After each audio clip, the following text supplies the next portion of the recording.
દેરમીએ જે હુમલા કર્યા છે એને કાયદા મુજબ સખત સજા થવી જોઈએ, અને જો સજા ન થાય તો એના ત્રાસ, ડર અને ભયથી હું જીવી શકું એમ નથી. મારે આત્મહત્યા કરવાની હવે એ સિવાય મારી પાસે બીજો કોઈ વિકલ્પ નથી.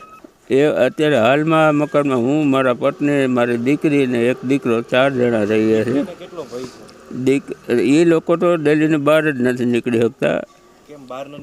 આ લોકો અહીંયા બેસીને જ, આ બાજુમાં જ બેસીને ઓલા નાના છોકરાઓને લઈને મા બેન સામે ગાળો બોલે છે. એમાં બેન દીકરી કઈ રીતે મારી નીકળી શકે બહાર? બધાને ત્રાસે, હિન્દુઓને તમામને, પરંતુ ડરને કારણે ફરિયાદ કરી શકતા નથી કે આ વિસ્તારમાં બધા સાથે હિન્દુ મુસ્લિમ લોકો સાથે રહી છે.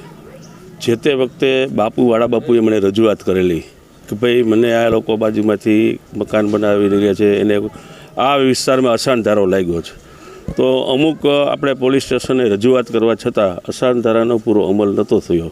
જે તે વખતે અમે પણ પોલીસ સ્ટેશને કીધેલું છે. અમે કમિશનર સાહેબને અને SP સાહેબને પણ રજૂઆત કરશી.